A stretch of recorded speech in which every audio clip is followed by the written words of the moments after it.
Hey, what's up, everybody? It's rock comedian and huge Kiss fan Don Jameson, and you're listening to the #1 ranked Kiss podcast, the Shout It Out Loud cast. Shout It Out Loud cast. Shout it out loud. With Tom and Zeus. Oh, boy. Here we go. This is James Simmons. Put that cookie down. Kiss. Stop pressing the button. Stockbroker Simmons. Star? Paul Stanley. Is that what he does? Stop shouting. My name is Ace Riley.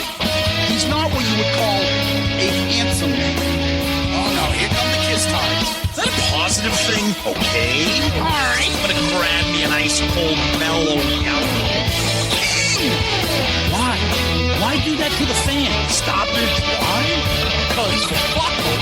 That's what are you talking about? 617-525-08. You do? Hey, fucko. Do you like Kiss? Settle down. Hello. Hey, what's up there, Kiss Army? Tom and Zeus, another episode of Shout It Out Loudcast. Episode 310. Kiss Predictions 2025. Oh yeah, we love new series, and Yeah. now that Kiss is kind of evaporated, now it's a little bit more difficult to make predictions. Yeah, because if you did predictions 2023, I predict they're going to play the same set list the rest of the end of the road. I predict Paul's gonna make pasta with orange juice. I predict Paul's gonna annoy me. Yeah, Dude, now it's a little bit more tricky. Paul fucking annoying you? I don't believe it. No, I don't buy it. Oh, God, please don't do this.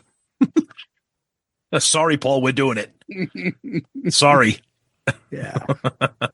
Anyway, Tom, last week we did Kiss Alive 2. To say feedback was overwhelming would be an understatement. Indeed. And what a way to start the year. And I must congratulate us. I'm not sure we ever hit higher marks for this podcast. Yep. So for those who are in podcast world, Chartable, which is a way we could always measure ourselves against other podcasts, and hence we're the #1 ranked Kiss podcast out there on Apple Podcasts and stuff, because it's actually a fact. It's not just fucking. It's statistic based. Yeah, it's not 4 idiots talking stupid shit. Right. Yeah, exactly. It's factually based on numbers. Yeah, talking about toys and fucking comic books and bandanas. So we didn't have Chartable anymore, but right, Chartable's in order dead. to check, if you actually pick up your iPhone and you actually go to shows and you go to music in the music category, music overall, and you press top shows, we're in there. Correct. In the top 100 music shows in this country. Do you know how rare that is? Do you know how many music shows there are? And for us to be in the top 100? Yeah. And there's How many certainly other- ain't any fucking Kiss podcast in there. Well, that was my next question. I was just going to ask if you could remind me how many other Kiss podcasts were in the top 100. Yeah. Not even the fucking, they don't even rank in music. Sometimes, so there's 3 different categories you can rank in interviews, history, Music and commentary. Yeah. So you always pick one of them. We're in commentary. We're a top like fucking 20 in that. But because we offer serious musical commentary. But regardless, so this is a high point for us. Right. We were in music, and we're the only ones who consistently get in there. We're not in there every week. There are some obviously shows that do better than others, but we're the only ones that consistently get in there. There's only one other show, and that's those guys that have been around for years and years and years. And that's 3 Sides. No, it's not one of those other ones, footy pajama ones. But 3 Sides occasionally will get in there. Now, video-wise in YouTube, nobody's going to catch them. They're the fucking kings of that shit. Right. Pat them on the back and congratulate them. But podcast-wise, that's us and nobody else. The other podcasts out there, they don't even make it in the music category. I don't think they've ever ranked in that, ever. Never mind fucking getting in the Of top course not. 100. No, that ain't happening. Pedestrian shit. No. We will. I will delete half of the shit I'm saying right now. But regardless, it's a big fucking deal. Yeah. Kiss is dead and gone, basically. And we just had probably our highest ranking show in beginning of season 7. And it's funny, not to minimize the episode or to minimize our listeners or whatever, but it was talking about Kiss Alive 2. Like, it wasn't like, and my point. We didn't have Gene on. We didn't have and my point Ace to talk about shit about Paul. And my point in saying that is that's a testament to the kind of show that we do and the kind of listeners we have, that they know that when you listen to us talk about Kiss Alive 2, there's going to be something maybe a little interesting, definitely something funny, definitely something stupid, something that's going to make you laugh. You're not just going to get, yep, it was recorded in 1977 and it hit number 5 on Billboard and then on side 4. Like, it's not just that. No. And I think that's why hitting a high mark with something like Kiss Alive 2, I think is almost more special than hitting it with like an interview with Ace Frehley, in my opinion. Yeah, exactly. And I think it's something that we're proud of. And so, everybody wink can throw out fucking, we've had 200 million fucking downloads on YouTube and shit like that. We're not throwing out stuff that you can't see. We're throwing out shit that you can see. You can go look now. Grab your Apple phone and see that we were at 100, okay, in the top 100. Or you can see where we are in music commentary, and then you can see where the other ones aren't. Right. So God bless them. They have a role. They have their audience. They do? And most of them are our friends. But sometimes some of them need to be shoved in a fucking locker. Well, they're used to that. They're used to that, so they know what to do when they get in there. So regardless, we are very proud of what we've accomplished here. 7 years opening up and kicking ass till this day. And I'll be honest with you, Tom is battling a sickness. I finally have gotten better from my sickness. We just keep taking turns getting sick. It's the holidays. Tom's had family from out of town. I have my hockey season starting. We both have kids. We both have fucking careers. We were a little exhausted. And yet still we got where we got to the mountaintop with that episode. Awesome. It's awesome. Yeah. Love it. So love it. Yeah. Anyway, we did a poll and feedback is off the fucking chart. So every year we always come with the theory, like we're going to cut back on feedback. We have like over 100 fucking comments on Facebook and stuff. So we're not going to do that stuff. We're going to limit it. But Tom, what was the poll? Yep. So, of course, we always do the poll. So we thought we would do which of the original tracks that appeared on side 4 is your favorite. Obviously, there's only 4 options on Twitter. We kind of knew where this was going to go, but we thought it would be fun anyway. So the options we picked were Larger Than Life, All American Man, Rocket Ride, and Rocket in the USA.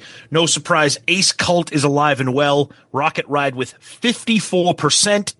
All American Man at 29%, Larger Than Life at 14%, and 3% of you don't like Kiss because you voted for Rocket in the USA. So I don't know what you were doing there.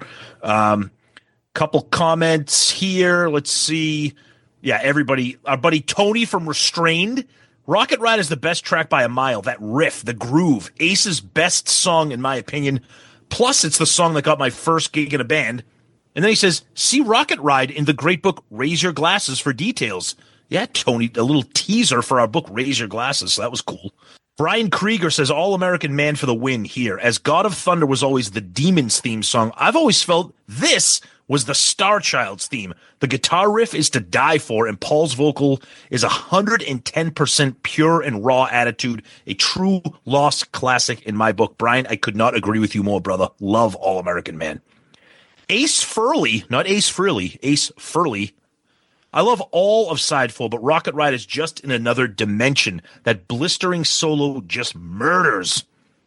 Conrad Pena says, although you guys are not keen on some of the songs, I like all of them on side 4 since I first bought Kiss Alive 2 when I was a kid. Great stuff. And let's see some comments here about Alive 2 itself. off the Twitterverse. Enjoy the Draw says, I might be in the minority, but I discovered Kiss in 77. Alive 2 was the, quote, new album. I absolutely loved it. Take it over Alive 1 for sure, largely due to the new songs. In my opinion, the 4 new original songs on Alive 2 was the end of the classic 70s Kiss sound that defined the band. Yeah, not going to argue with that. Nowhere fan. I love this comment. All those bonus tracks are about their cocks. Read between the lines. It's, my cock is larger than life. Come grab a hold of my cock. I'm a 6-foot, big-cocked, all-American man. I might be onto something there, Nowhere fan. Ken and Satan's Service. This is the album that changed my life at age 7. It's my favorite Kiss album, my favorite album, period. Great start to 2025 T&Z. Hashtag Chunk Alive 2. Oh, we got to be careful, Zeus. Yeah, there are idiots out there. Well, why am I pluralizing? Is there every once in a while there's always just somebody that needs to spoil the fun and get wants serious. and just wants to tell everybody that he's better than everybody else, or us specifically, or that what we're doing is not what we're actually doing. What we mean to do is to hurt people or make fun of them or get the fuck out of here. Seriously, you can listen to us all you want, but don't tell us what we're really saying or what we're doing. You don't like it, don't listen. Fuck off. That's simple. Yeah. Are you really telling me to as a listener? Yes. Yes, we are. That's exactly what we told you. Yes, go fuck yourself. Yes. Yeah, exactly. Yeah. Oh no. If you don't know, there's no reading between the lines with me and Zeus. When we tell you to go fuck yourself, go do it. Okay, that's it. Yeah. Shout out Loudcast Hall of Famer Heavy Mayo says, "Oh God, quote, stop sending me videos first. Stop sending them. I'm not watching them. Keep sending them." Quote, "We need more pussies in the Hall of Fame." Yeah, he says, "I was fucking dying." Yes, we do need more pussies in the Hall of Fame. Beach Boys of the Goat says, "I love the Dave Clark 5. Not as much as Paul Revere and the Raiders, but I love them any way you want it rocks. Dear God, it does not rock on any planet. We love you, Beach Boys of the Goat. You always comment, you always listen, support the show. But my God, that show does not rock at all. It does not." But anyways, that's what we got for Twitter, Zeus. I mean, I can't do this on Facebook. There's way too many fucking comments. I'll try to hit a couple that are short. God bless you guys. We love that you guys did all this shit. But the great Mark Flores, gentlemen, as always, shout out Loudcast, the hottest show in the land. Regarding a live tune any way you want it, Gene said he wanted to cover Jailhouse Rock instead. Ooh, Elvis was still alive when the Love Gun tour started. But after his death, supposedly Paul didn't feel comfortable putting the song on their next album.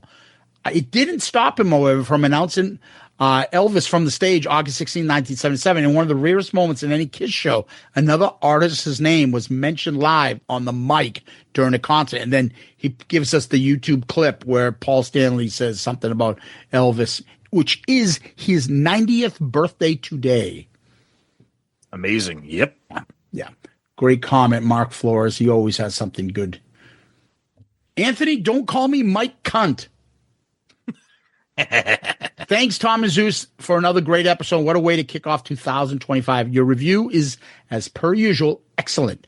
It would have been around Christmas 78 when I was 7. My brother and I were staying at my grandparents' house in Melbourne. My brother's 4 years older than me, and he arrived home with 2 records that blew me away. Best of solo albums and a live 2. That cover, that gatefold, that picture of Gene. Yes, the Kiss image was definitely the first thing that grabbed me, but the moment I heard that intro, those explosions, Detroit Rock City into King of the Nighttime World, I was hooked. Yep. That's a good one. John Gross says, Zeus, I think the reason that the stuff where Peter addresses the crowd after Beth was edited out because how it falls on the track list. Since there are 3 songs after, they didn't want to create an illusion of those songs being the encore. They should have slid Beth to where I Want You is moved, and I Want You where Beth is. Then they'd have kept that part in. I said that during the episode. You did say that. Yep, I remember. Yeah, yep, exactly. Yep. Dan, don't call me one of the mutants from Stonehill. Cool. Another ripper episode, fellas. Arguably already stated fact is that with Kiss at the absolute height of their superpowers. Hadn't thought of this in forever, but on my album, which I still have, when Any Way You Want played, the final verse, when they say that's the way it will be, it would just skip and repeat. that verse until I get off my ass and pull the needle. I need to pull it out and see if it still does that. Cheers, gents. I know exactly what you're talking about. There's either a CD or an album that you have that's always skipped, and every time you hear it outside of that album or on the radio, you're like, where's the skip part? That happened to me when we did Dynasty. I can't listen to Charisma to this day without hearing the skip of when he says, "What makes you so hot?" The record always skips. I thought it was like part of the song for like 30 years. Let's go over to Loudcasters. Here's a contradictory opinion. Raymond Gala says this is virtually breathtaking album, but aside from side 4, it's pretty mediocre. The overdubbed Japanese audience is terrible. Alive is still the GOAT. Wow. So I wanted to wait until you got to some of these comments. So I was like legitimately blown away by some of the feedback on Alive 2. And maybe it's because my head is in the clouds with nostalgia and how much I love this era of the band that I thought everybody felt like I did. The amount of people that complained about the poor production, the thin sounding this, the band doesn't sound good like this, the crowd, I was blown away by that. I thought this was universally adored by every Kiss fan. So I was shocked to hear like some of the negative comments. I couldn't believe it. Daniel Haller Houston says, not only my favorite Kiss record, it's in my top 3 LPs of all time. My introduction to rock music at age 4. My friend and I used to sneak into his brother's room and listen to most of it, but usually he caught us and threw us out before side 4. Great episode. And again, there's just way too many comments, and we want to get through this episode. Otherwise, we will be here all effing day. So we're going to skip on over and move to a place called YouTube. The Hand 4564 tells us that Team Chunk could be from the Goonies. M&M 3332 says, I would have bet my mortgage and still might that the in Larger Than Life was Paul. I saw that. I don't know. I doubt it just because it's a Gene song, but I don't know. Who knows? Yeah. Somebody named Mike Camilli, he gave a nice little comment. He's 72 years old. He's not sure how much time he has left. We hope he has plenty of time left. But he writes a nice little long thing here. Apparently, he's another one got into a fight with good old Branville, and he feels the need to tell. Oh, I know. I saw that. Yeah. Anyways, we hope you're doing well, Mike Camilli. I'm sorry. Tom, I'm going to pass it over to you, buddy. Okay. Let's take a look at Instagram here. Dave Rockstar says, I first got this album on CD back in the mid-90s after Alive 3. The Kiss I grew up with as a teen was the non-makeup version, so I was going back in time trying to discover the original band. I was really blown away by Ace's solo on Shock Me and the Peter Criss drum solo on God of Thunder. I then realized how great that original lineup was. I was, however, confused about the studio recordings at the time, and I felt indifferent towards those songs, but they grew on me, and I ended up loving them eventually. In time, I bought Alive also and thought that was even better, as it had Black Diamond on it, and that guitar intro made me want to learn guitar. It's always been about the songs for me.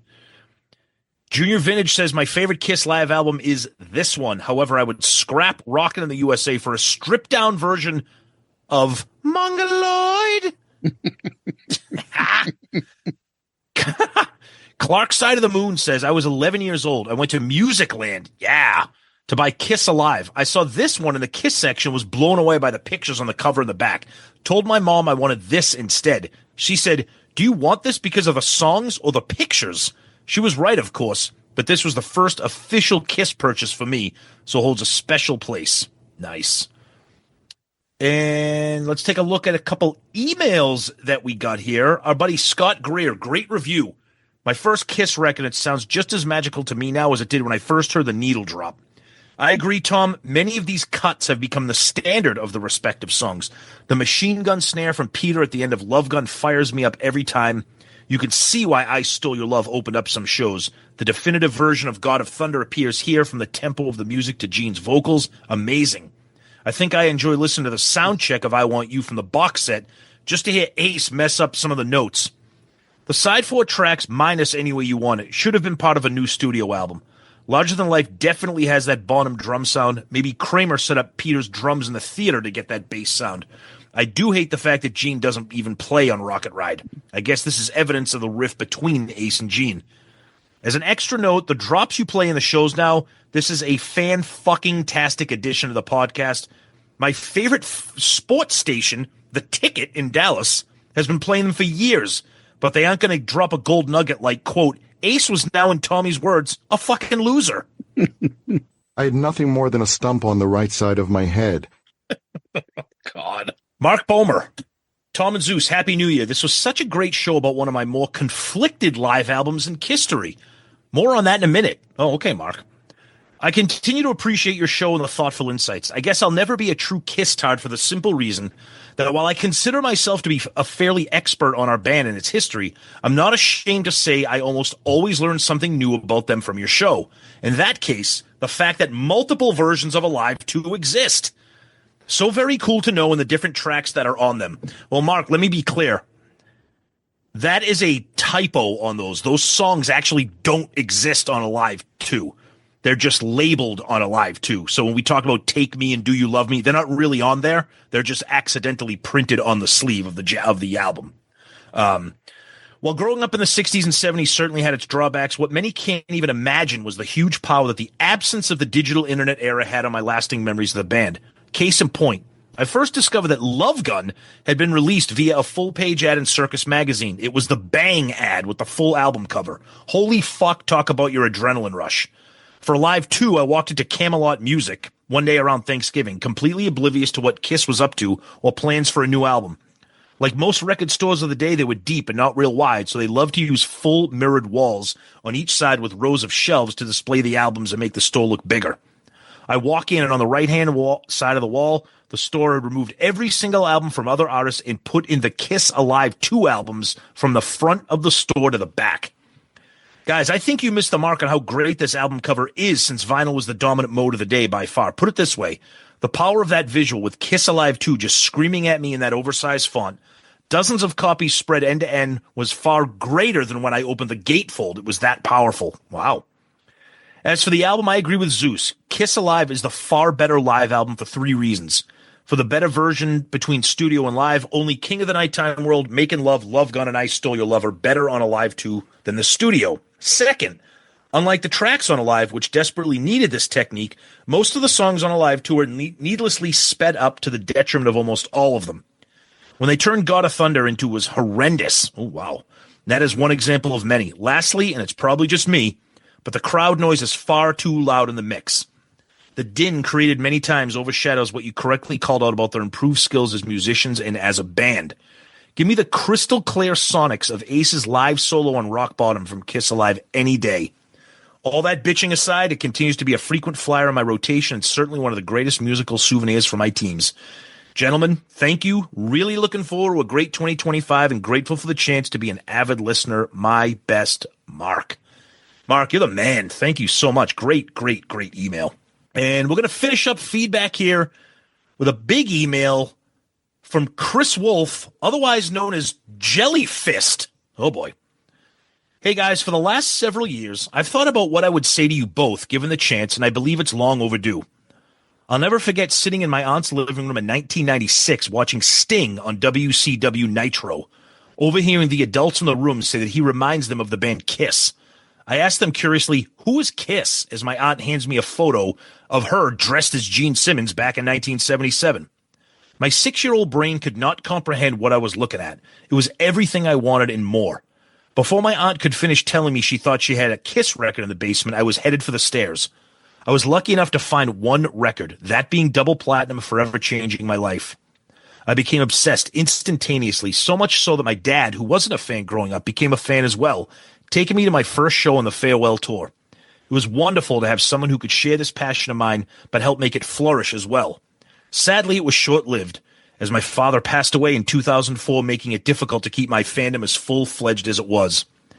I would still go to shows when they came to town to listen to the music, but slowly gave away my Kiss collection, as I felt I had no one to share it with anymore. Fast forward into the pandemic, my wife suggested I search out a Kiss podcast to listen to. After finding yours, I still dated around and flirted with other podcasts, but eventually became a faithful listener the day I heard you two belt out, "You farkin' bastage." I'll never forget turning to my wife with tears of joy running down my face, considering Johnny Dangerously was my dad's and I's favorite movie. Now, I don't have social media, so I've always felt like I've been on the outside looking in at the wonderful community you two have helped create, but I know I'll never be able to properly repay you or thank you for the immense joy that you have brought me, giving me back my passion for Kiss, but I figured subscribing to your Patreon would be a good start. Thank you for giving this social recluse a place to joke around with the boys every Saturday. It's almost as if you guys have given me another, quote, reason to live. Chris. Wow. Yeah. So I lost my dad in 2004 as well, my friend. And I offer you condolences 20 years later.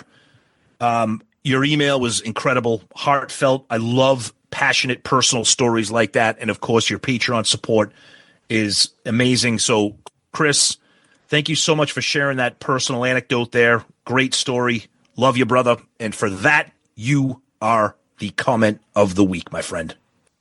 Good answer. Good answer. I like the way you think. I'm going to be watching you. Amazing email. When I saw it come in, I was like, oh, that guy's definitely, I don't know what's coming in afterwards. Doesn't matter. That's comment of the week. Well, you not only get comment of the week, you're going to get a shout out in our next section. And that is our section where we thank our Patreon family. So we got 2 new members. We're starting off the year right. Jellyfist comes in as a demon tier member, and somebody named Arthur Akratides. I think we know who that is. Yeah. That is the Greek thunder from down under. Arthur Akratides, better known as Thanos. Okay. Both of you guys, thank you so much for joining the Patreon family. We're off to a great start for 2025. Patreon is right there with us, helping us all along the way, and it's been helping us get to the success that we've had on this show with your amazing contribution and assistance to the podcast. Patreon is where you subscribe, you make a monetary monthly contribution, and you get some perks back. 4 different tiers.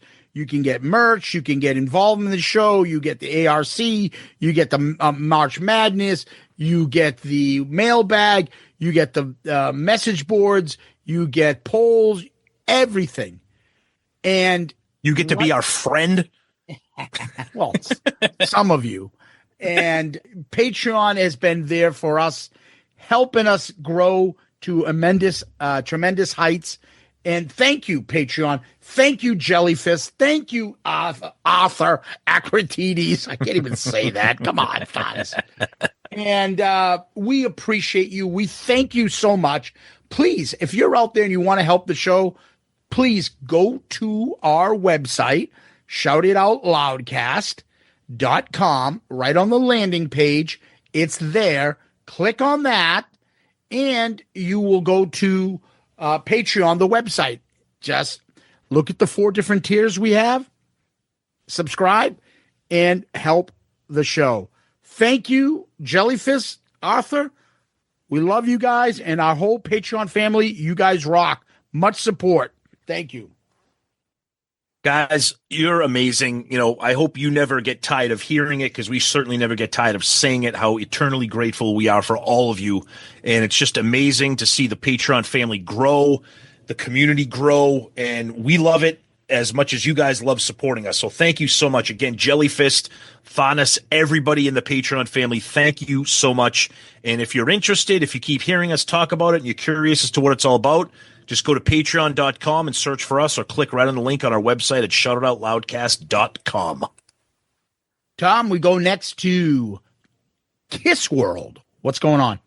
Yeah, so a story kind of came out about Kiss settling a lawsuit from their hairstylist / wig master, who, yes, that's what he was referred to in certain articles, about this guy that said he was fired over his COVID safety complaints. I'm sure you guys remember this. So the article says Kiss members Gene Simmons and Paul Stanley have reached a settlement to end a wrongful termination lawsuit accusing them of firing their longtime hairstylist after he complained about, quote, unsafe working conditions amid the COVID-19 pandemic. David Matthews claims that he had been abruptly terminated in 2022 after serving as their hairstylist for over 30 years. Terms of the agreement were not disclosed in court filings. Neither side has returned requests for comments. So we don't know any details other than they settled out of court. I remember when this happened, and this guy, David Matthews, was complaining about a lot of things regarding, close quarters, people not taking health precautions, et cetera, et cetera. And they shit-canned him.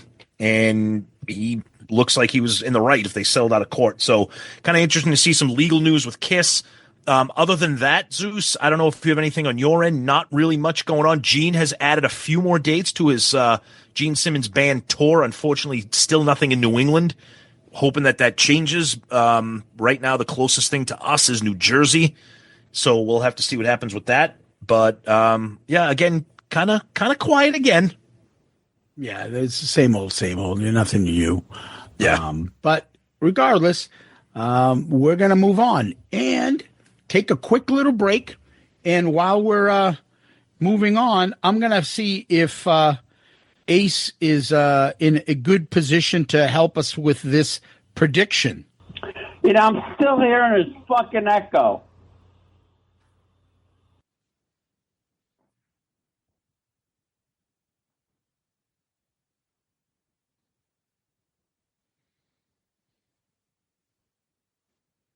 All right, we're back. Ace is still hearing that echo. The poor guy, he's got issues. His hearings, he's got all kinds of problems. But we're back. Agitated. Yeah, he's a little agitated. But we're back. We're back. All right. So predictions. Again, yep. We're talking about this year coming up, 2025. Kiss is supposedly done, and we're thinking, what are the predictions for the band, Universal, Pophouse?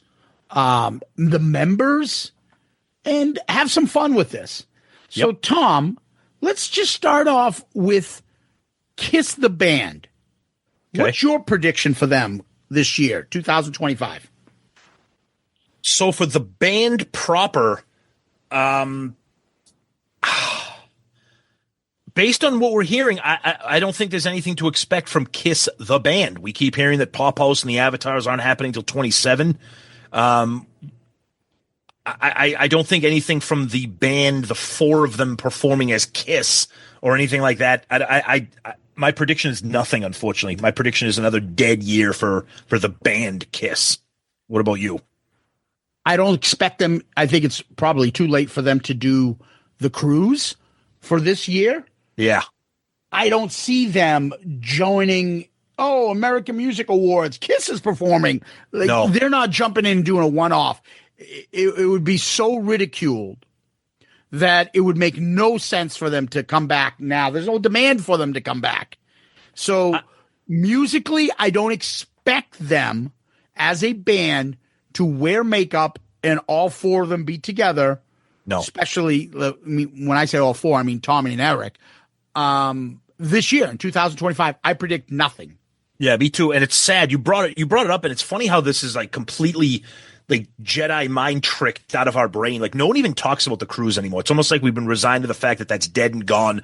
We'll have the memories forever, whatever, but it's gone because no one even talks about it. They may announce it, but it's not happening this year. If they would announce something, they might announce it for 2026, but it's not coming out this year. No, it's not. Not at all. Absolutely not. No. All right. No. So now I expect that. Let's make the easier one. Pophouse. Yeah. Do you Pophouse. expect Pophouse to do anything this year? So when you say Pophouse, I mean, I'm going to interpret the Pophouse predictions as Kiss merch predictions. Okay. But not is that fair? Music. Not music. Not Universal, like box sets and things like that. Okay. Or do you want to just combine the two? Yeah, let's make our predictions for Kiss product. How about that? Just product discussion, okay? So let's look at it this way. So in 2025, you're going to have a couple of big anniversaries here, okay? You're going to have the 50th anniversary of Dress to Kill. You're going to have the 50th anniversary of Alive. You're going to have the 45th anniversary of Unmasked. And you're going to have the 40th anniversary of Asylum, okay? Obviously, some of those anniversaries are bigger than others. 50th anniversary of Dress to Kill and Alive are massive. Now that it's been a year since Pophouse, I really, really would like to see something other than another anniversary picture disc that we've been getting for all of these anniversary releases up until then. They observed the 45th anniversary of Alive, which was great, but it's the 50th anniversary of Alive, the album that put Kiss in a position for us to talk about them 50 years later, right? So I'm hoping that we really get something special. And now that it seems like the Pophouse thing has been settled and everybody's kind of, on board with it, that hopefully this is the year that we start to see some legitimate anniversary observations for their milestone things. So am I gonna say box set? I don't know. I don't know. Everybody keeps saying that a box set for the debut album was pretty much in the works, ready to be produced, and then the Pophouse deal came, and that's why that stopped along with Off the Soundboard. Maybe they'll do, 1 year later, a delayed debut box set or some 50th anniversary celebration. I don't know, but I do. This is not wishful thinking. I legitimately think we're going to get something special, and I think that also goes with the fact that Kiss's official social media, when they wished everybody a happy new year 2025, that they have some things in store for the year. So hopefully that means more than just, button down shirts that fucking Kevin Jepsen's going to buy. Well, if you recall, we all thought the same thing for the last show. They're starting early. They never start this early. I know. I remember Doesn't that. Mean I know. anything, right? So, they're going to fucking keep tricking us and like you said, Charlie Brown with the football. Yeah. Yeah, and I think Paul agrees with me. Stop doing that to me. Well, they're going to keep tricking us. That's what's going to happen. Regardless, for me, Kiss and product, I predict they're not stopping any of those swirl fucking vinyl anniversary issues. Oh, no, now, those will still come out. Are they going to do a real Creatures of the Night Destroyer box set? If anything would be coming down the pipe like that, it would be Alive. Yes. More so than the debut album, more so than fucking Harder Than Hell or Dress to Kill. The debut album, Alive, would get a special treatment. Are they going to do it? I ain't betting my fucking anything on it. I'm not. I would say they'll do a fucking buy this Alive fucking swirl and this shitty T-shirt for $1,000. But here's the thing: they did that for the 45th anniversary was a colored swirl reissue of Well, now so it's they a different colored swirl. But that's what I'm saying. So they I don't want to say they can't, but they did that for the 45th anniversary of Alive. So there's got to be look. We know how merch heavy and historical this band is. There's nothing to say that they can't release Kiss Alive picture disc box set with booklets, like you said, everything that they did with Destroyer and Creatures of the Night. The memorabilia, the bumper stickers, the buttons, the pictures, the press passes, all those little collectors things, the booklets, the history. There's no reason why that can't be done. And if they don't do it, there's got to be a reason why. And I'm afraid you might be right. You didn't say this exactly, but I'm afraid that they might be like, well, why do we need to do that? They're just going to buy the picture disc. Why do we need to do this? Exactly. Why do we need to make a box? Why do we need to make a box set? Mm-hmm. So maybe Alive, I would say it's 50-50. I don't expect any box sets, anything different like someone like me would buy. I haven't bought any of those vinyls anniversary issues in the last 5-6 years. I haven't bought any of that. Those aren't for me. Kiss Online is going to do the same old shit, I believe, and nothing of that's going to interest me. Maybe a T-shirt here or there, but nothing really. I'm not sure they're going to continue their gold bar shit, because I don't think that's selling, or fucking placemats for $1,000 or stupid fucking, what do you call those? For wall $1,000. hangings, tapestries or whatever. Yeah, tapestries, banners. Because they don't sell. So I think they'll do that. But anything exciting, I'm not betting on it. That's my. So let me opinion. ask you this. So let me ask you this. What do you think about? Because again, I keep coming back. They did this for the 40th. They did this. Any observation, regardless of how you feel about the album, for the 45th anniversary of Unmasked and the 40th anniversary of Asylum? No. You're gonna get different colored swirl vinyl shit. Yeah, I don't think they're gonna do anything more. Shit, they didn't do any of that stuff for like Rock and Roll Over and other stuff. They're gonna do it for fucking Unmasked. Yeah, Rock and Roll Over got a picture disc. Okay, and so an orange is that vinyl. something that's going to excite you? Like that's No. different? Not what I'm saying No. is they're going to continue the same shit they've been doing the last 5-6 years. Nothing exciting from someone like me. Now, that's the Kiss Online shit and stuff like that. Before we move on to the individual band members, Yeah. what about Kiss the product? Will there be a documentary out? Will be the End of the Road documentary, the band documentary? Will there be the Netflix thing? Like anything like that getting done this year? So the talk about the Netflix documentary has kind of died down. We haven't heard much about that. I don't know. I mean, 2025 is just starting, so we got 12 months to imagine what's going to happen here. Look, I don't want to sound like jaded, and I don't want every episode to sound like Festivus, but we've been doing this podcast for a while. We're fucking knee deep in Kiss world every goddamn week.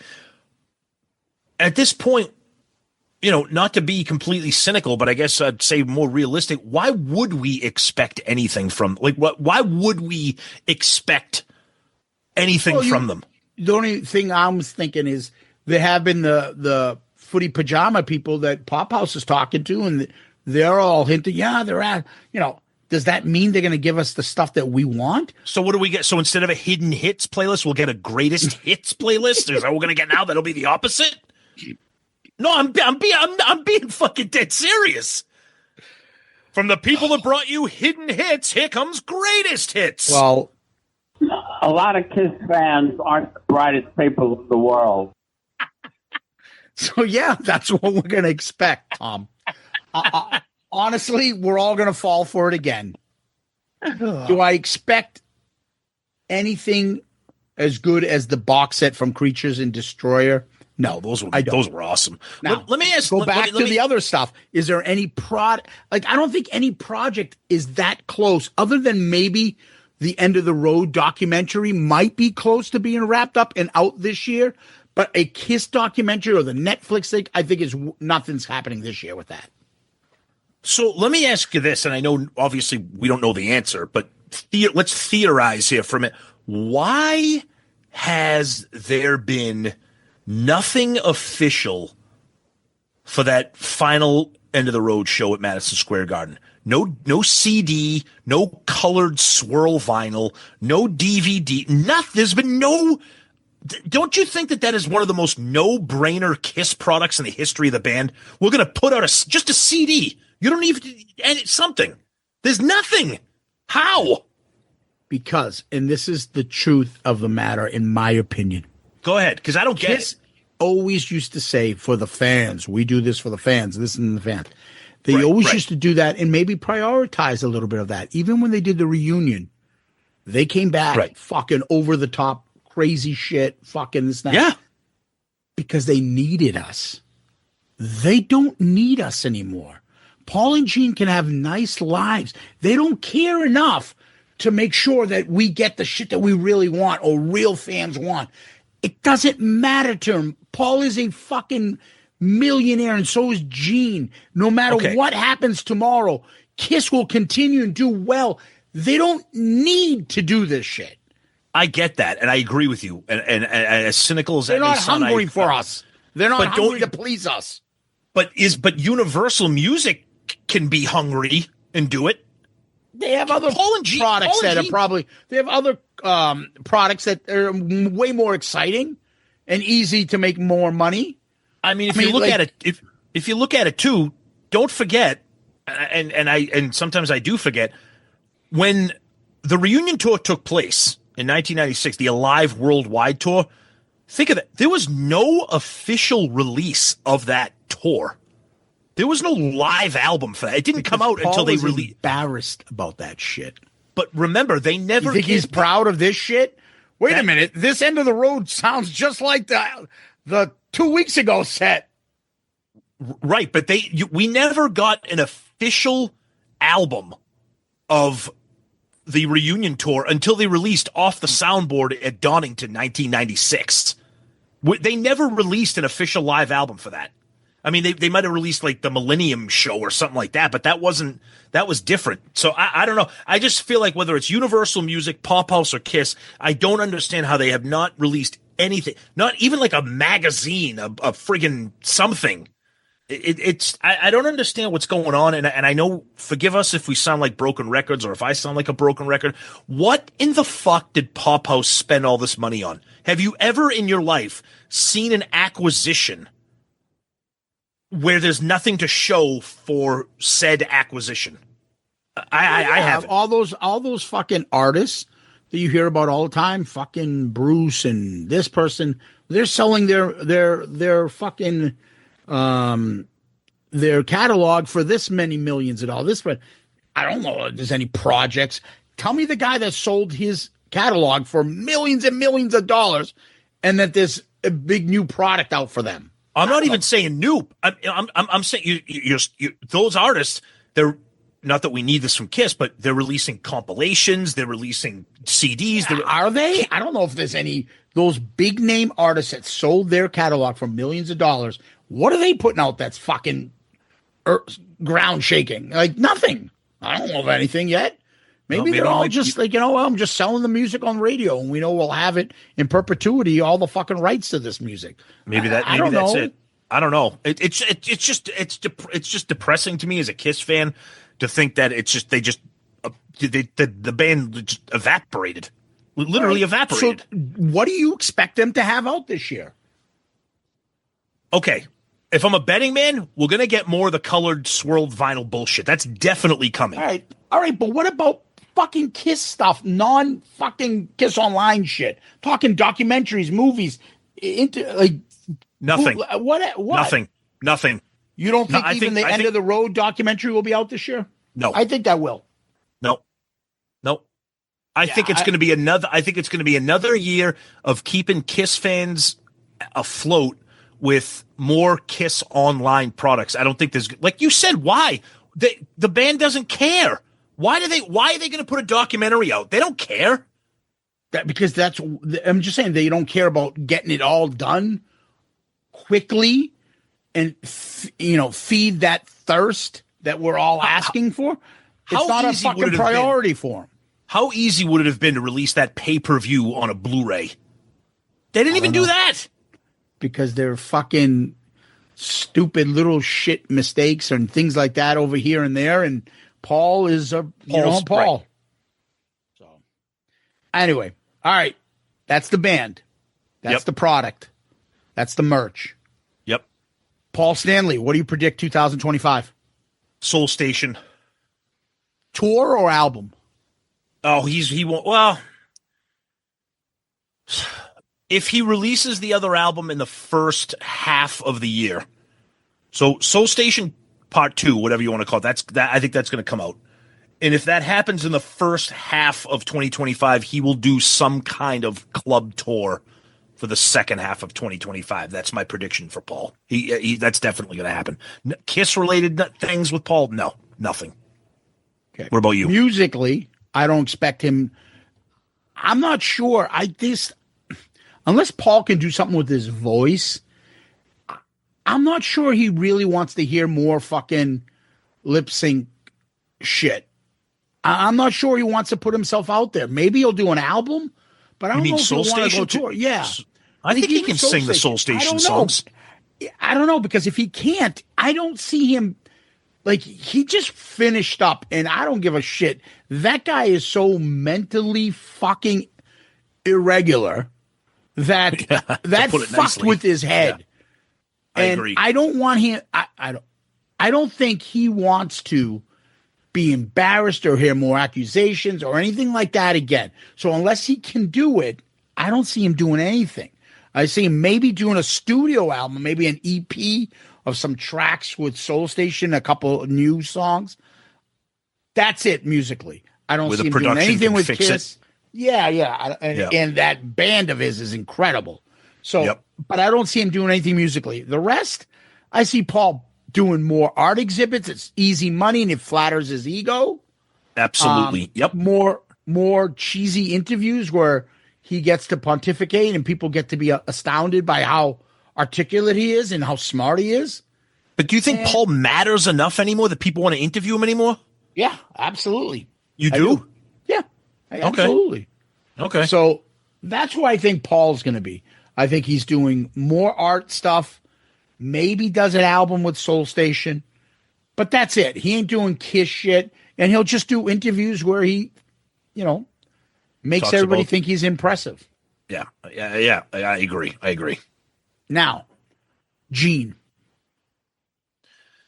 Well, thank God for Gene. So he's got tour dates all the way up until the summer, and they keep adding them slowly but surely. My concern here, and I'm not trying to be melodramatic, Gene's old, and he's starting to look old. Now, I know he's not stomping around in the demon boots and doing, like massive, arena shows where he's got to be the demon and getting hoisted up on the fucking wires and doing God of Thunder. So he can do what he's doing. And, my prediction is he's going to continue doing that. He's going to continue doing those shows, adding dates, touring the world. Well, yeah, touring the world, touring the U.S. A lot of those festival things are coming around. Maybe he'll be invited to those because it's a draw. Gene Simmons from Kiss. That's a draw for rock fans, for music fans. That's definitely going to continue until he can't do it anymore. I don't think he's going away. What I would love to see, and again, this is completely wishful thinking. I'm not predicting this. I would love for the Gene Simmons band to release something. I would love for him to be like Gene Simmons band live at the House of Blues, like CD or something like that. I would love that. I would love him to take fucking Ryan and Jeremy out. Yep. And do deep cut Kiss songs, not deep cut fucking cover songs. I don't need Mississippi fucking Burning. And I don't need Deuce and Rock and Roll All Night either. Oh, Cold Gin. Yeah, I don't Shout need it that. out loud. What Nope. are we doing, people? Dude, again, this is like the part of me that wants to say, like, they don't give a fuck. Like, no fan is like, I want to see Gene play. I want to see Cold Gin, this, that. The people that are going are real fanatic fans. I hate to agree with you. Fucking Ace of Spades. They want fucking when he was doing Charisma in fucking She's So European. Yep. Shit like that, dude. I hate to agree with you, but I'm starting to think you might be onto something because Deuce and Rock and Roll All Night and Cold Gin and Calling Dr. Love, he's been playing those for the last 50 years, so he doesn't need to rehearse them. So This I don't laziness is like, I don't give a fuck, they'll come anyway. But that's what I was just going to say, and I love Gene, and I hate to accuse him of being lazy, but there's no other explanation for you to play those songs when you have dabbled in deep cuts. You, like you said, you've done Charisma, you've done She's So European. Nobody wants to, if anything, play more shit from your vault. Like, do that. Yeah. Again, it's the Ace mentality. Yes, it's exactly what it is. Is that what we're doing? Who wants to see fucking Ace and go listen to Detroit Rock City and songs that he didn't write himself? Yep. And now you got Gene doing Shout It Out Loud. I really need to hear Gene doing Shout It Out Loud. And now we're going to be accused of being, you should just be happy he's out there touring, carrying a torch and doing Kiss music. That fucking mentality. But that's horrendous. But that mentality is why Gene is touring right now. That's why, and it's the same reason why Ace is touring right now. This.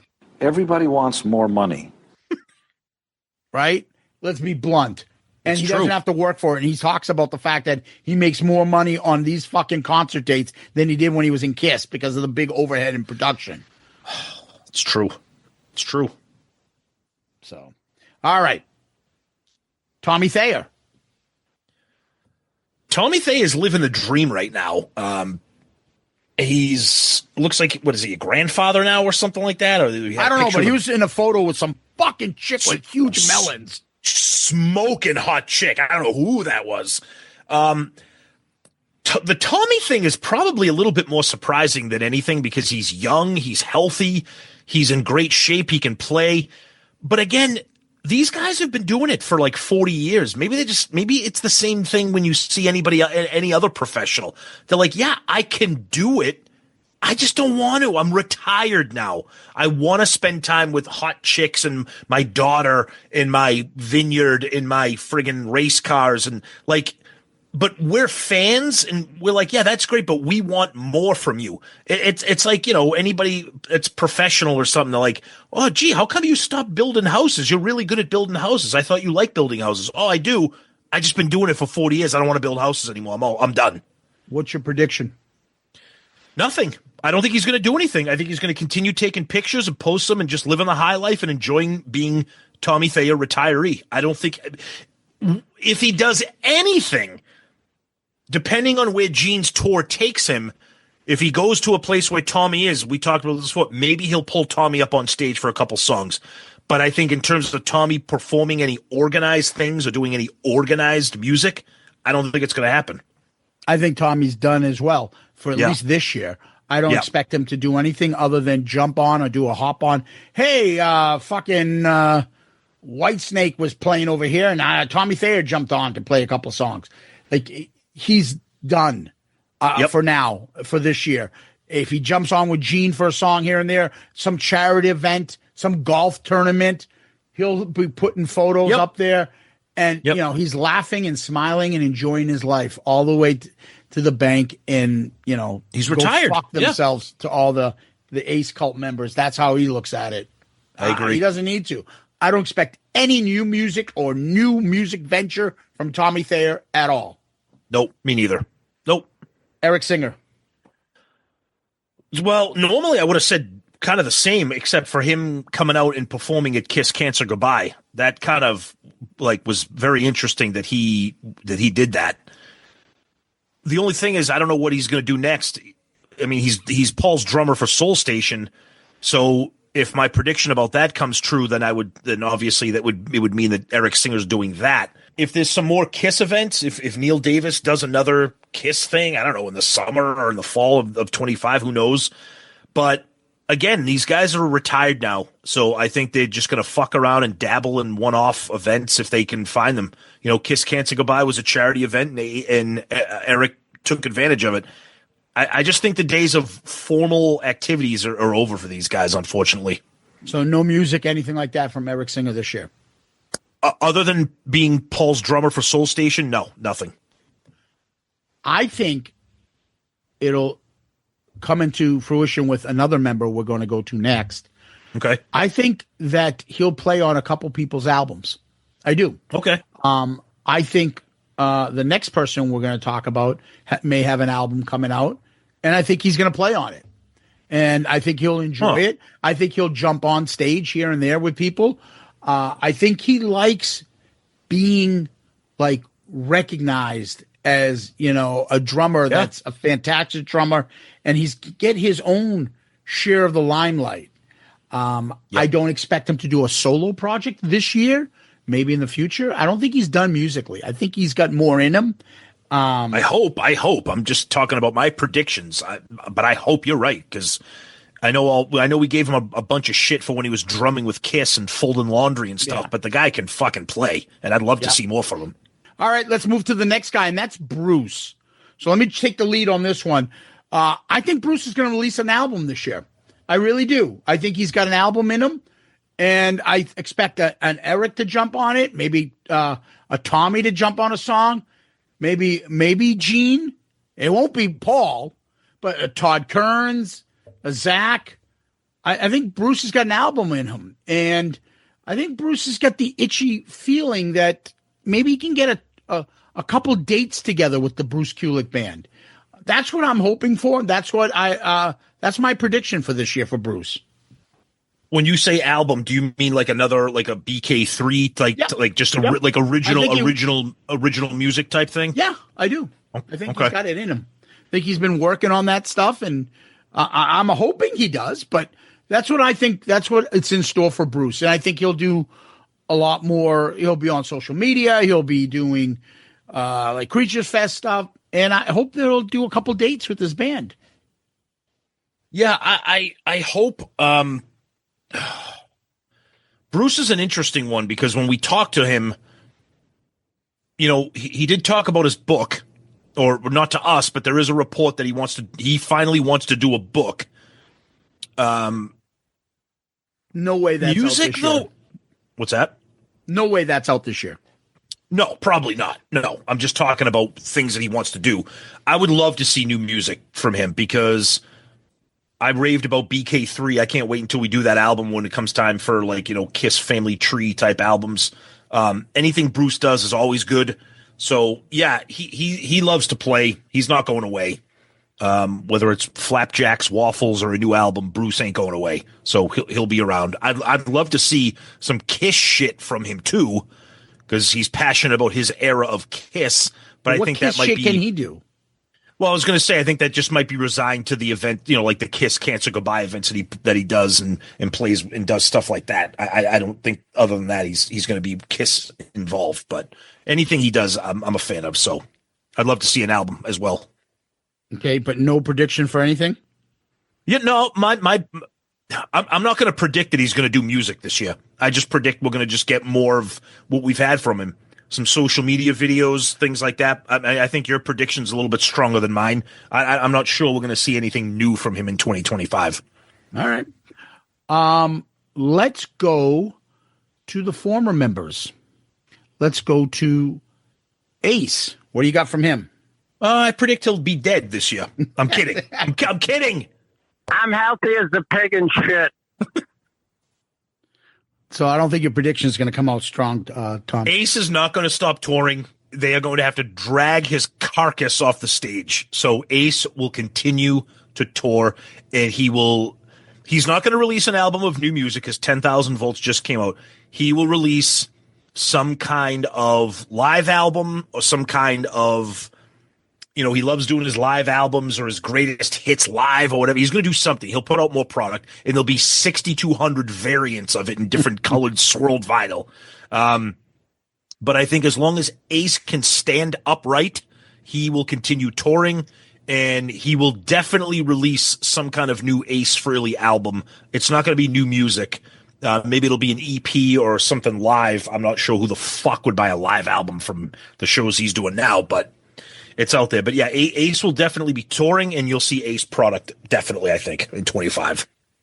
Ace will continue to tour because he needs the money. Ace will release Origins Volume 3 this year, in my opinion. Too. That's right, too. So Volume 3 will be out. He ain't doing any live album because nobody would buy it. And the other part of that is I see him getting progressively worse. I don't see him getting any better. I think his dates and his stuff in his concerts are going to get progressively worse. I think his attendance is going to get progressively worse because anybody that's like, well, I got to see him before, you know, he croaks. I got to see him once. They ain't seen him a second time if they've seen him once in the last couple of years.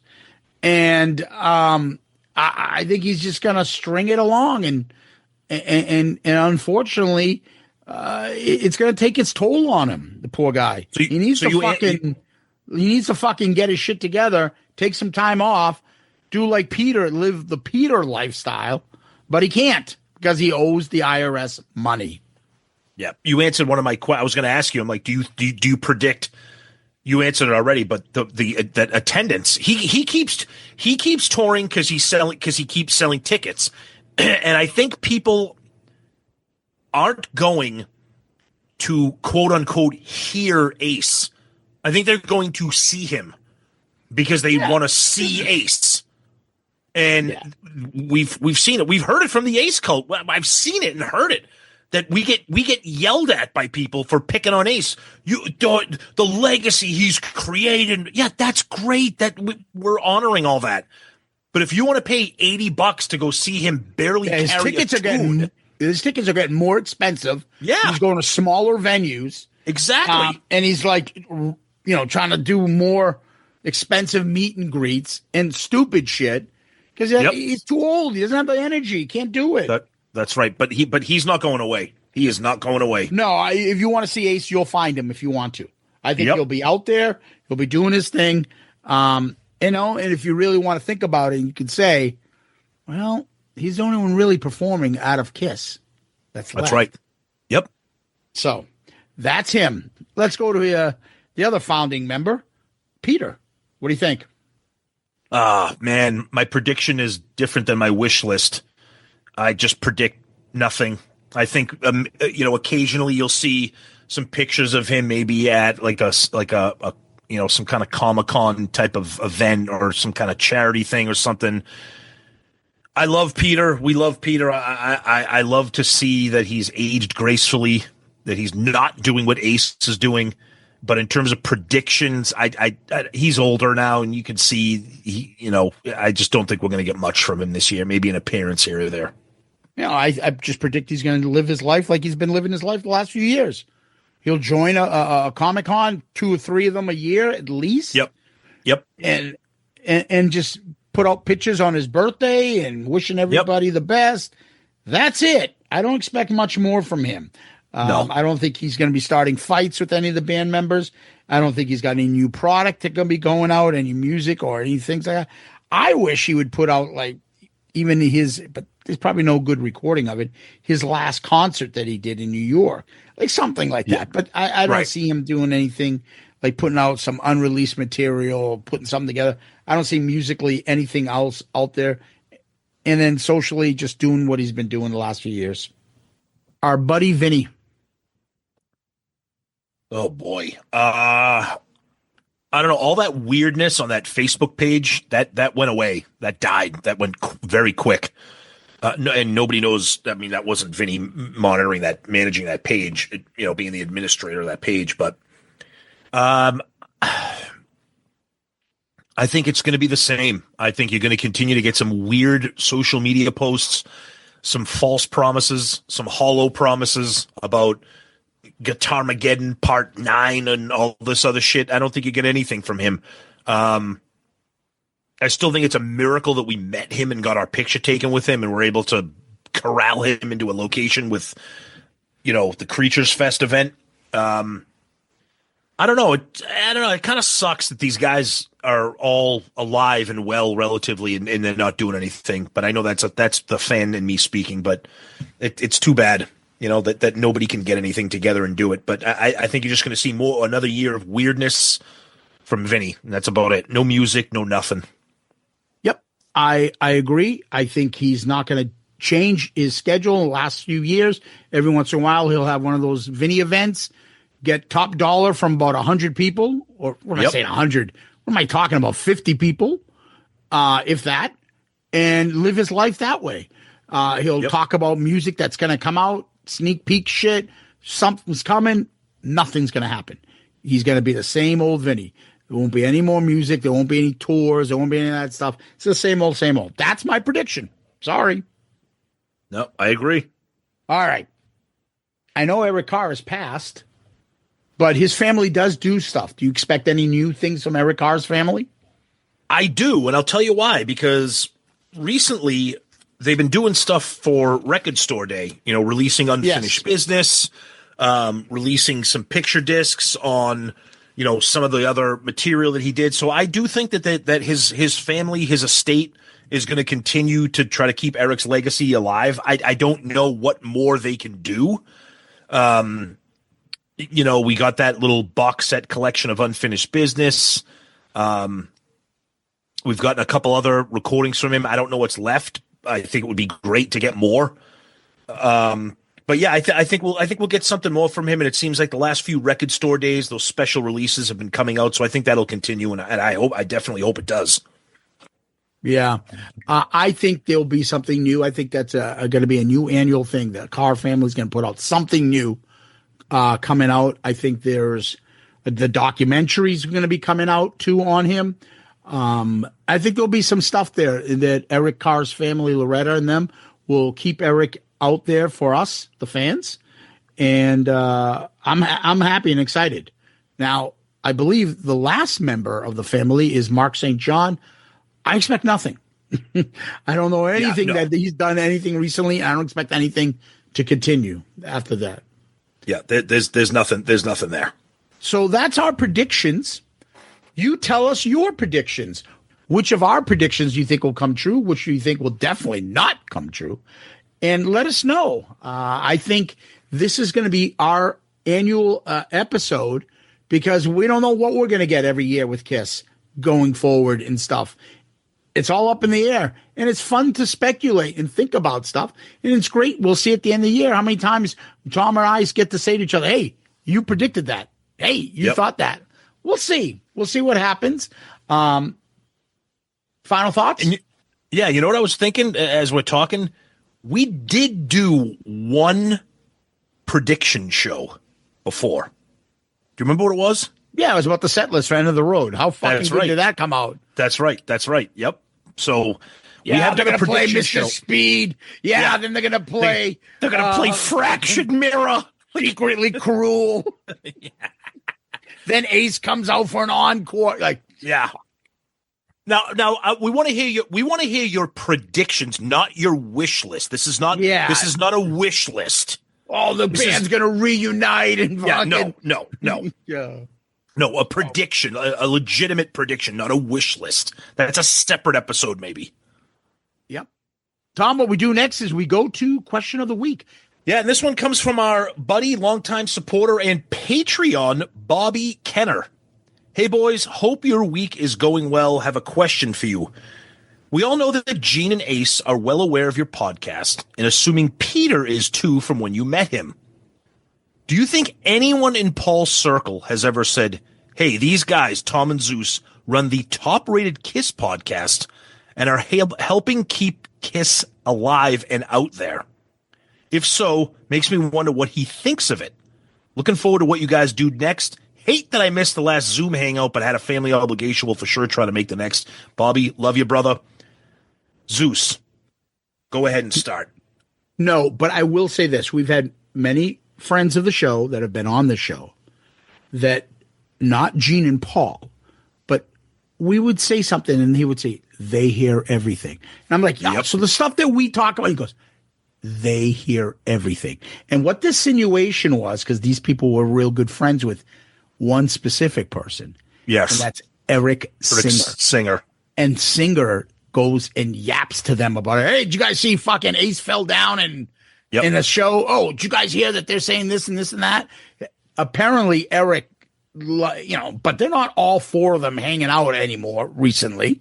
So do they hear about us? No, I don't expect anybody to be like, hey, have you heard of Tom and Zeus to Paul? Because if they've, someone could have said something to him like 8 years ago about the shows that were on before us that have been on there. Hey, there's a podcast out there, this, and that. No, I honestly, I think Paul would give it one of those, even if he did someone say that to him, I think Paul would do what he did to Eddie Trunk. He'd minimize and try to fucking undermine it. Be like, podcast, or they're in their mom's basement. Yeah. That's what he would do. Yeah. I don't think anybody's going to go up to Paul and does Paul know us specifically? No, probably not. Does he know other podcasters? Probably not. I think he knows the Three Sides guys because fucking they worked. Branville worked for him. He knows them personally. Yeah. Cicchini fucking paid Paul's mortgage with all the fucking stupid shit he probably buys. Right. So, and Tommy takes photos of them. So I think he might know them, but the rest of us, oh, fuck. My ego ain't hurt that Paul Stanley never heard of us, and I don't expect him to hear of us, honestly. No, I'll say this, if Paul was a normal person, somebody I could see maybe Eric Singer being like, hey, these guys are kind of funny. Like I've heard them, like, or if Paul had like a normal relationship, which by the way, I know this isn't part of the prediction thing.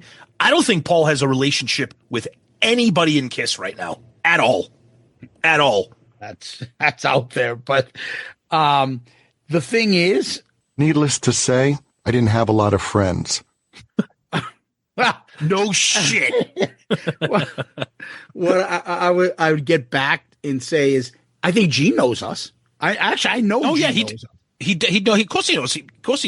He knows us from the time that we met him, and then he knows us through Christina, his manager. Yeah, and he knows, and he's cutting back to us, and he also knows of us from our buddies, the Money Bag guys. He knows who we are, and dude, that's good enough for me. Like, exactly. Is he like fucking go? Oh yeah, my friends. No, but does he know of us? Oh yeah, those two guys from Boston.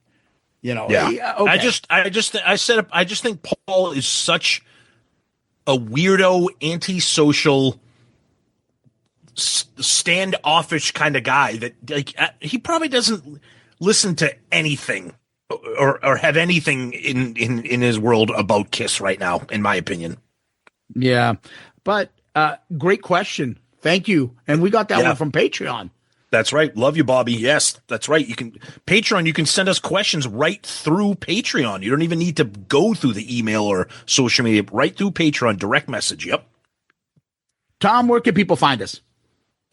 Always go to our website, shoutitoutloudcast.com. That's where you can find all of the episodes. Shout It Out Loudcast, Dorm Damage, Album Review Crew, Zeppelin Chronicles. Everything is there. You can check out our rankings, tons of other information. You can buy our book directly from the website there. You can click on the link right on the landing page there for Raise Your Glasses. You can go to Amazon and buy it. You can follow us on all of our social medias there, Twitter, Facebook, Instagram, YouTube, TikTok, Threads. Everything's there.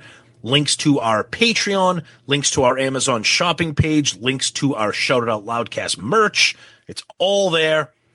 And, of course, we always like to say that we are a proud member of the Pantheon Podcast Network of shows. Yeah, you can always DM us on Twitter, Facebook, Instagram, Threads, TikTok, motherfucker.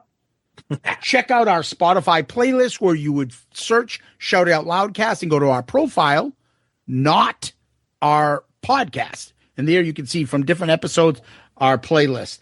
Subscribe to our YouTube channel. You do. And give us one of those 5-star reviews on Apple Podcasts or wherever you can give us a 5-star review. You can do that on Spotify. There's plenty of places for that to happen. And we would appreciate it. Make sure you go to the website, shoutitoutloudcast.com, shoutitoutloudcast.com for all your merch, Shout It Out Loudcast merch. And to pick up your Raise Your Glasses book. Still make a nice stocking stuffer for 2025 Christmas. That's right. So you can do that and give us a 5-star review on Amazon. That's a big help to us. And we'd appreciate that because it moves the book up and gets in front of more eyes. Tom, we're going to leave the show with famous last words. Do you have any? I'm almost human. I can't help feeling strange. The moon is out. I think I'm going to change. You're so smooth and tender, a living, breathing dream. I've got to have you, baby. I'm listening for your scream. I'm almost human. I was waiting for that. You got dirt under your fingernails. What I'm thinking can land me in jail. Oh, man. Well, you're caught in this trap, and you can never go back. Oh, no. Tom, Kiss Army, Loudcasters, thank you. Guys, you're the best. Thank you for everything. Patreons, everybody, continue to have a happy new year. Send us your predictions. Zeus, as always, my friend, thank you. Peace out, Girl Scout. Hit the music. What I'd like now is for all you fat, out-of-shape, worldwide kiss-tards to keep the noise down while I show your ladies what a real sexy man looks like. Listen, all you people out there sitting on rented furniture, settle down. Cut the music. Anybody seen Richie? Anybody know why Richie did Bobby Lupo?